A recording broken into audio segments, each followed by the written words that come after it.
Buenas noches, soy Enrique Gómez y le agradezco que juntos sigamos conociendo a México en contexto. En esta ocasión abordaremos las consecuencias que tendrá para Latinoamérica la elección judicial de México. Es decir, cuáles podrían ser las enseñanzas de este proceso y sobre todo, cómo puede ayudar a mejorar el entorno de justicia.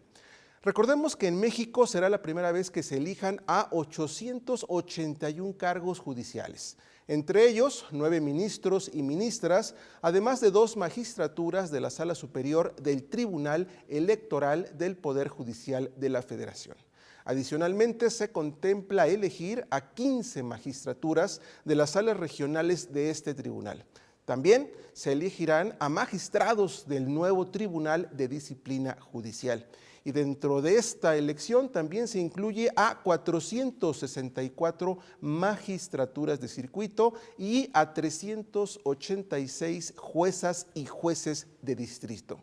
Y en esta elección, vale recordar, compiten 3,414 candidatos y candidatas. Pero ¿cuál será el efecto? ¿Cuáles serán las secuelas? No solo para México, sino para Latinoamérica. De esto hablaremos esta noche y para ello hoy contamos con la presencia de Carolina Ortuste Tellería, doctora en Derecho por la Universidad del País Vasco en España y secretaria ejecutiva de la Academia Boliviana de Estudios Constitucionales. Ella se encuentra en Bolivia y también contaremos con la presencia de Aníbal García Fernández, doctor en Estudios Latinoamericanos por la Universidad Nacional Autónoma de México, investigador del Observatorio LAWFAR y periodista de la revista Contralínea. Pero antes de iniciar la conversación, vamos a conocer este banco de datos que hemos preparado para ir abordando este tema. Adelante. En el ámbito mundial, la elección de funcionarios judiciales mediante voto popular es una práctica poco común. En Estados Unidos, la selección de jueces varía según el nivel de gobierno. En el ámbito federal, los jueces son nombrados por el presidente y confirmados por el Senado. Sin embargo, en 43 estados los jueces locales son elegidos por voto popular. A su vez, Italia selecciona a sus jueces mediante un concurso público, supervisado por el Consejo Superior de la Magistratura. Tras ser admitidos, realizan prácticas como magistrados en formación. En Japón, los jueces de la Corte Suprema son nombrados por el gabinete, pero deben someterse a un referéndum, permitiendo a los ciudadanos decidir su continuidad en el cargo. Bolivia destaca por ser el único país que elige a sus jueces de las altas cortes mediante sufragio popular. En este contexto, México va por su primera elección judicial federal, donde el objetivo principal sería garantizar un voto informado y el involucramiento de la ciudadanía para construir mejores entornos de justicia. Gracias, pues como veíamos en la cápsula, las secuelas, la perspectiva de la elección judicial en México no solo se limita a nuestro país, sino también tiene consecuencias o podría tener consecuencias geopolíticas. En este caso, doctora Carolina, me gustaría comenzar, aprovechando que usted está aquí con nosotros, que nos pudiera comentar un poco cuál ha sido la experiencia desde Bolivia en el tema de las elecciones judiciales.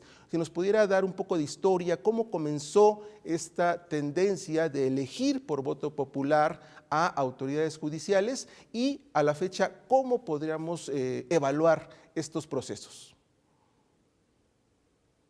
Muy buenas tardes, un cordial saludo desde Santa Cruz, Bolivia. Agradezco infinitamente la invitación a su programa, así como también paso seguidamente a absolver la pregunta, comentando que desde nuestra primera Constitución bolivariana de 1826, los magistrados y jueces han sido designados normalmente o de manera usual por el Parlamento, es decir, por el Congreso. En algunas oportunidades, las reformas han contemplado la designación por parte del Poder Ejecutivo, pero la mayoría de las veces ha sido, como indicaba, a través del Congreso. Es más, hacer mención también de que dentro de las elecciones se contemplaba la elección de los vocales en cortes de distrito o por departamento, que en el caso mexicano serían sus estados, miembros de la Unión. Bueno, los designaban de manera frecuente en la Corte Suprema de Justicia, o máximo tribunal de justicia del país. Precisamente estas personas que quedaban luego elegidas, evidentemente también podrían hacer elección o preselección de los jueces o funcionarios judiciales de menor jerarquía. Ahora bien, ha sido la reforma constitucional del año 94 y luego la del 2004 donde se incursionan otros órganos, como por ejemplo el Tribunal Constitucional, a partir del cual ya Bolivia asume un sistema de control constitucional concentrado. Luego se añade el Consejo de la Magistratura, o en este momento Judicatura, para que sea el órgano disciplinario de los órganos de jueces judiciales, o perdón, de autoridades judiciales, así como también el que maneja la parte administrativa o hacendaria del Tesoro Judicial. Evidentemente después se añade en el año 96 al Tribunal Agrario Nacional, pero evidentemente este cambia la nomenclatura con la última reforma realizada en el 2009. Y es en esta última reforma constitucional, de las 21 reformas que ha tenido el Estado boliviano, donde precisamente se agrega el justificativo de poder elegir democráticamente a las personas que serían integrantes de los más altos tribunales del país. ¿Cuáles son estos altos tribunales del país? Bolivia está integrada primero por un órgano judicial, que a su vez está compuesto por el Tribunal Supremo de Justicia, con 9 miembros o integrantes, con sus respectivos suplentes. Tenemos el Consejo de la Magistratura, que ya explicaba su naturaleza jurídica, que solo tiene 3 integrantes y sus respectivos suplentes, y el Tribunal Agroambiental como jurisdicción especializada en materia ambiental, agraria, forestal y de aguas. Y luego, como un exapoder, está el Tribunal Constitucional, quien ejerce el control de constitucionalidad y además vela por los derechos y garantías de nuestros ciudadanos. La última elección realizada en Bolivia de las más altas cortes ha sido precisamente en diciembre del 2024. El mandato que tienen estas autoridades judiciales es de 6 años, sin posibilidad alguna de reelección, y precisamente es este el punto en el cual ha sido motivo de crítica la autoprórroga que han tenido algunos de los magistrados del Tribunal Constitucional, quienes debieron cesar en su mandato el pasado 3 de enero del presente año. Sin embargo, siguen ejerciendo este fenómeno para que haya una suerte de mixtura entre anteriores autoridades y las del nuevo periodo constitucional. Precisamente fue un fallo emitido por ellos, y en evidente conflicto de intereses los prorroga en sus magistraturas, contraviniendo lo establecido en nuestra Constitución. Doctor, aquí solo preguntarle, ¿actualmente todos los funcionarios judiciales en Bolivia son electos por el voto popular o solamente los de las altas cortes? Si nos pudiera explicar ese procedimiento. Solamente los de las altas cortes. Lo del- Correcto, solamente los de las altas cortes, los que acabo de mencionar. Los integrantes que serían del Supremo de aproximadamente Justicia. aproximadamente Bueno, cuántos son si, los que si son tomamos elegidos. en cuenta precisamente 18 entre el Tribunal Supremo de Justicia y el Tribunal Constitucional, con sus respectivos suplentes, titulares, y además 3 de la magistratura más 7 del Tribunal Constitucional, prácticamente hacen como 28 titulares con sus respectivos suplentes. Y el efecto, el impacto allá, ¿cuál ha sido? Que obviamente tienen una tradición histórica en cuanto a la elección de funcionarios judiciales, pero ¿el impacto ha sido positivo o cuáles serían las enseñanzas que usted pudiera evaluar o resumir de este proceso allá en Bolivia? En los hechos ha demostrado que no ha sido eficaz. Ha habido un diseño constitucional en nuestro criterio, me refiero a la mayoría de los académicos o juristas del país, coincide que el diseño ha sido erróneo. ¿En qué sentido? Porque ha generado al final una crisis estructural extrema, pues al postrer no ha habido y no hay seguridad jurídica ni respeto al Estado constitucional de derecho, ni principalmente al principio de división de funciones e independencia judicial. ¿Y en qué estriba este errado diseño constitucional?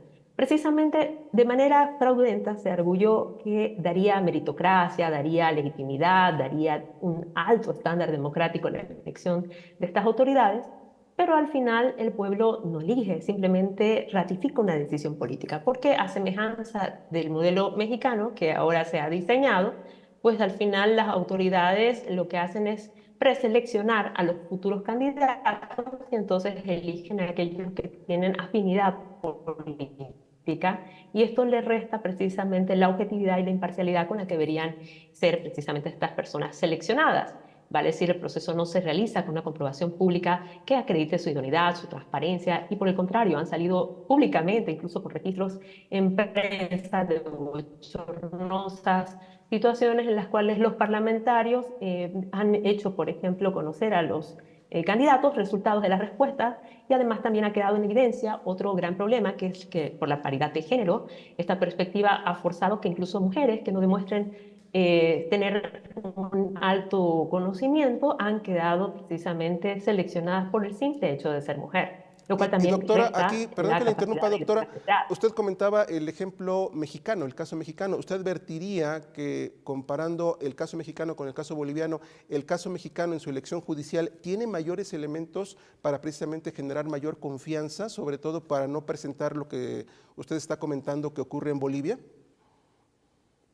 Yo vislumbro que más bien tiene un peligro potencial, porque fíjense que ustedes primero han incrementado la cantidad de personas que precisamente van a ser preseleccionadas o ya han sido preseleccionadas como candidatos por parte de los órganos de su país, órgano ejecutivo, legislativo y judicial, y lo han replicado incluso a un alto nivel de manera generalizada. ¿Cuál es el inconveniente? ¿Cuál ha sido el óbice que ha demostrado esto en el tiempo? Que se contamina de política a un órgano que debería ser técnico, meritocrático e imparcial. Como deben el favor del cargo de la preselección a sus padrinos políticos, pues estas autoridades con frecuencia, primero, son utilizadas como un órgano persecutor de aquellos que sean opositores o, por ejemplo, incluso ciudadanos a pie que quieren ejercer el derecho a la protesta. A posteriori se ha hecho una modificación normativa que criminaliza el derecho a acción pública garantizado constitucionalmente y por una norma infraconstitucional. Evidentemente se han tratado, ya que usted planteaba hace instante las preguntas de mejorar nuestra administración de justicia, algunos estudios y reformas a la Constitución. Otros no realizan reformas o propuestas de reforma a la Constitución, sino más bien plantean cambios legislativos para que en alguna medida se mitiguen estos inconvenientes o consecuencias no deseadas. Por ejemplo, una mayor asignación presupuestaria, porque es irracional que del 100% del presupuesto general al órgano judicial no se le asigne ni siquiera le exija para los requisitos de postulación una mayor exigencia, capacidad, formación académica, años de experiencia y se les pague la mitad de lo que se le paga a un parlamentario o al presidente del país. Entonces, también se han sugerido, por ejemplo, simplicidad en cuanto a los procedimientos que ellos administran y particularmente acercar así la información al ciudadano. De acuerdo, Finalmente, el doctora, principal vamos a cambio hacer una pausa, doctora, si me permite, vamos a hacer una pausa y regresamos. Estamos en México en Contexto analizando cuáles serían las consecuencias de la elección judicial en Latinoamérica. Regresamos.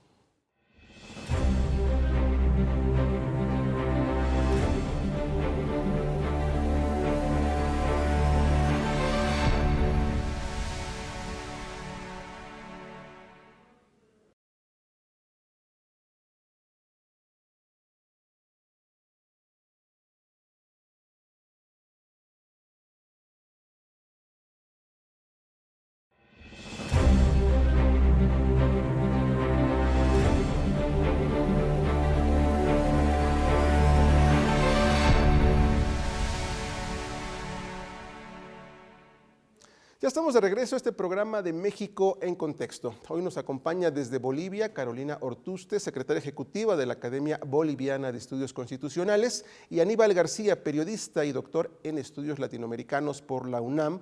Y estamos hablando del impacto que tendrá en Latinoamérica la elección judicial en México. Y Aníbal, regresando al tema del impacto, ¿tú cómo adviertes la elección judicial en México? ¿Cuáles serían las principales consecuencias, secuelas, no solo para México, sino para Latinoamérica, desde el punto de vista de la geopolítica y sobre todo por el caso boliviano que nos platicaba en el primer bloque la doctora Carolina? Adelante, por favor. Claro, mira, esta elección al Poder Judicial es importante a nivel latinoamericano porque, como decía hace un momento Carolina, en América Latina seríamos ya los únicos dos países que tienen esta posibilidad de elegir por la vía del voto al Poder Judicial, algo que a nivel mundial eso no suele suceder. Entonces seríamos ya el segundo país en América Latina, pero también tendríamos la posibilidad de ser referente a nivel mundial porque tenemos esta elección que no solamente es para los miembros y quienes van a estar presidiendo la Suprema Corte de Justicia, sino también van a ser para los distintos magistrados, para las distintas salas, también para los juzgados de los 32 circuitos del país. Hay que recordar que cada estado de la República tiene su propio circuito y entonces tendremos esta elección del Poder Judicial para elegir en esta ocasión por lo menos a la mitad de todos los circuitos judiciales que se encuentran en el país. Entonces, ese primer punto es importante porque nos deja a la población mexicana un enorme compromiso para participar, para también conocer las distintas candidaturas que ya están en esta elección al Poder Judicial, y sobre todo también es un encuentro con la historia, y con eso vinculo el tema de la geopolítica. Es un encuentro con la historia porque es importante también que la audiencia de este programa considere cómo empezó esta nueva época del Poder Judicial en México. Estamos hablando de que desde 1994 el entonces expresidente Ernesto Zedillo Ponce de León decide de una forma antidemocrática poner a esta Suprema Corte de Justicia de la Nación, reduce la cantidad de ministros que había en aquel entonces, hacen una gran cantidad de modificaciones a la Suprema Corte de Justicia y también a la ley orgánica del Poder Judicial para poder homologar las leyes mexicanas a el entonces Tratado de Libre Comercio de América del Norte. Esto es un primer elemento que es fundamental porque explica condiciones económicas, condiciones políticas, condiciones geopolíticas también que implicó la entrada del Telecán de México al Telecán en aquel 1994, y sobre todo también porque el entonces presidente Ernesto Zedillo Ponce de León decidió por dedazo poner a este tipo de ministros en aquel entonces. Y Entonces, perdón, es Aníbal, este encuentro con Aníbal, la historia, ¿sí? perdón que te interrumpa, Aníbal, ahí ese aspecto precisamente sobre la forma de elegir y respecto a lo que comentábamos en el primer bloque, ¿consideras que ahora esta forma de elegir con, obviamente, listas que primero se elaboran, obviamente hay comités de evaluación y que se presentan al electorado, sí garantizan ese involucramiento ciudadano, más por lo que comentaba la doctora Carolina en el primer bloque, en la forma en la cual se eligen, que incluye obviamente al voto popular, pero también hay otros procesos en el caso mexicano? Claro, esos otros procesos fueron estos comités de evaluación que se hicieron en los tres poderes de la Unión, el Poder Ejecutivo, el Poder Legislativo y el Poder Judicial, que hicieron esta preselección también de los miembros que van a estar ahora en la candidatura. Eso desde luego que tiene un perfil técnico, un perfil de revisión también de la trayectoria de quienes van a estar ahora compitiendo para los distintos puestos del Poder Judicial, y se revisa también la idoneidad que tienen este tipo de perfiles. Entonces, además de este perfil técnico, además de este perfil que tienen en su trayectoria, pues está esta otra posibilidad, ya una vez que está esta selección, de ahora sí elegir a quienes van a estar decidiendo la justicia en México, no solamente de la Suprema Corte, sino también de los magistrados, también de este Consejo de la Judicatura que se va a reformar, porque en el caso de México hay que recordar quien era presidente o presidenta de la Suprema Corte de Justicia era también presidente o presidenta del Consejo de la Judicatura. Entonces no había una separación real del órgano revisor del Poder Judicial en México. Eso ahora sí se va a decidir, como también se van a decidir los puestos de ministros, de magistrados y de jueces. Entonces, esto también es referente a nivel mundial porque pone también otra forma mediante la cual se puede elegir a los miembros del Poder Judicial por la vía del voto. ¿Consideras que este ejemplo, el ejemplo mexicano, podría replicarse en otros países de Latinoamérica? Es decir, que empezara a darse esa tendencia para que el Poder Judicial también en otros países de Latinoamérica, salvo Bolivia, empezaran a implementarse estas medidas. Bueno, esa decisión, Enrique, la deben de tomar los pueblos. Esa no es una decisión que sea solamente de los miembros de un poder, en este caso el Ejecutivo, o que sea una decisión desde arriba. Esa decisión la deben de tomar los pueblos, y respondiendo también a tu pregunta, pues desde luego que sí va a ser referente. Ahora, cada que alguien en un país, un legislador o un presidente o presidenta de un país diga, bueno, podemos hacer esta reforma, pueden tomar como experiencia, como ejemplo, la experiencia mexicana. De hecho, eso ya empieza a suceder. En el caso, por ejemplo, de Honduras, la presidenta Xiomara Castro ya ha expresado la posibilidad de hacer esta elección al Poder Judicial. En el caso de Colombia, el presidente Gustavo Petro también ya ha dicho en algunas ocasiones, podemos plantear la posibilidad de elegir a los miembros del Poder Judicial. Mira, ni siquiera se ha llevado a cabo la elección y ya estamos viendo este tipo de repercusiones en países de América Latina. Entonces, es referente para el mundo, pero esa decisión tiene que ser una decisión de los pueblos, como decía hace un momento. Gracias. Y regresamos con la doctora Carolina. Doctora Carolina, si nos pudiera comentar, en el caso boliviano, ¿cuáles serían las mayores, enseñanzas de este proceso de elección judicial que ustedes ya tienen desde hace años y que pudieran servir como enseñanza para otros países, sobre todo en materia de las áreas de oportunidad? Bien, evidentemente lo único que pudiera yo recomendar en cuanto a la experiencia boliviana y que pueda replicarse en otros países es precisamente tratar de evitar o mitigar algunos aspectos indeseables. Por ejemplo, dentro de la Constitución boliviana se ha previsto una restricción para que los candidatos a las altas cortes no puedan hacer ningún tipo de campaña. Entonces la población desconoce su trayectoria y su meritocracia. Eso contraviene un principio fundamental de la democracia, que es precisamente un electorado informado, aspecto que debería, por ejemplo, ser contemplado en caso de considerarse una reforma a su constitución o a su ámbito normativo para poder transparentar el proceso y permitir un acercamiento del ciudadano a los candidatos. Por otro lado, también es pertinente tener en cuenta que en el caso boliviano nosotros, a diferencia de México, no somos federales. Por tanto, la justicia es una a nivel nacional porque somos un Estado autonómico. Tenemos concentrado ese poder a nivel nacional, razón por la cual otra propuesta que se ha hecho dentro del Estado boliviano a reforma a la justicia es precisamente descentralizar la administración de justicia. En lo que refiere a los métodos de selección, y aquí voy a hacer una sugerencia particular al modelo mexicano y también a los de otros países que quieran, por ejemplo, establecer una elección de sus autoridades, es que la comisión o la supuesta evaluación que tenga que realizarse meritocrática no sea de comisiones internas dentro del Parlamento, porque sigue siendo parte del mismo órgano de carácter político. Es decir, doctora, tendríamos que involucrar más a la ciudadanía. ¿A eso se refiere? ¿Involucrarla más, sacarla un poco más de los poderes? Una comisión evaluadora con participación ciudadana o control social, que por el contrario le quite este poder a los políticos de incidencia e influencia directa sobre los candidatos, que por el contrario, por ejemplo, podría estar en su composición integrada por representantes del Colegio Nacional de Abogados, representantes del sistema universitario público, representantes del sistema universitario privado. Si se quiere tener algún representante de las fuerzas políticas, pues que sea un representante de la fuerza mayoritaria, un representante de la fuerza minoritaria, para que así le dé mucho más ecuanimidad.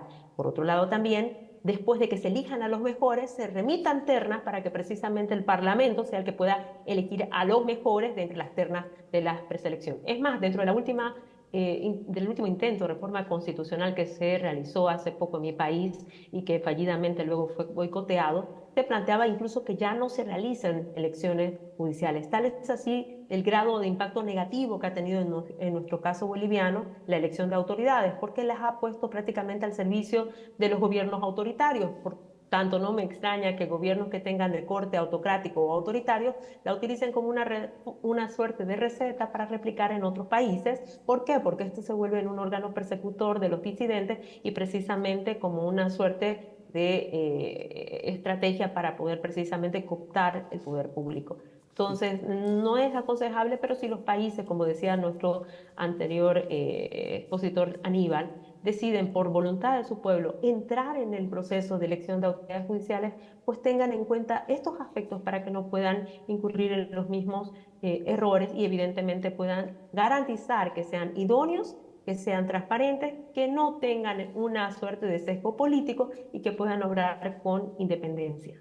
De acuerdo. Pues estamos llegando al final del programa. Les rogaría que en 30 segundos, 40 segundos dieran sus conclusiones sobre esto. Básicamente, el tema es las repercusiones que la elección judicial en México traería para Latinoamérica, pero también analizando el caso boliviano. Aníbal, no sé cuáles serían tus conclusiones, si nos pudieras aportar lo que podríamos resumir de este programa y este rápido recorrido que realizamos en este programa. Bueno, que estamos ante un proceso inédito, ante un proceso de regeneración de la vida pública nacional, de democratizar al único poder que es evidentemente político, no solamente es un poder técnico, tampoco meritocrático, tuvo decisiones políticas y tuvo decisiones económicas que afectó la vida pública nacional desde 1994 hasta la fecha. Así que es importante que la población conozca los distintos perfiles, que sepa que va a haber una mayor democracia en este país y que la vamos a construir desde abajo para la población y sobre todo con una impartición de justicia que tenga como última finalidad el pueblo y sobre todo la impartición de una democracia y de una justicia que vea por el pueblo. Gracias, Aníbal. Y doctora Carolina, obviamente con la experiencia de ustedes, ¿cuáles serían sus conclusiones a manera de recomendación? Y Bolivia fue pionero a nivel, bueno, prácticamente latinoamericano de implementar el proceso electoral de autoridades judiciales con el argumento de ampliar márgenes democráticos y de darle legitimidad. Pero el tiempo a Bolivia le ha demostrado que el pueblo al final no elige, sino que ratifica una decisión política y quienes en lo formal quedan en los cargos devuelven el favor a sus padrinos políticos utilizándose como una suerte de persecutores, de opositores y también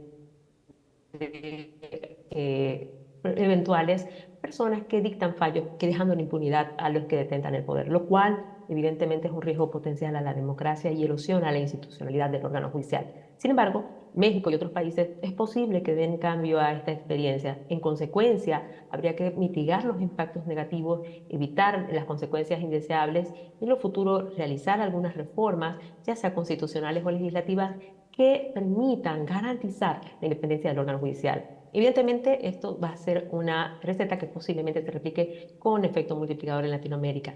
Aprendamos de la experiencia, mitiguemos en este sentido todas las consecuencias negativas. Gracias, pues les agradezco a ambos, a la doctora Carolina Ortuste, al periodista Aníbal García, por hacer este recorrido de datos e investigación aquí en México en Contexto para conocer cuál podría ser el impacto en Latinoamérica de la elección judicial en México. Sin duda, los retos son evidentes, la participación ciudadana será indispensable para crear estos nuevos escenarios de justicia. Como siempre, le agradezco que me haya acompañado para conocer a México en Contexto. Buenas noches.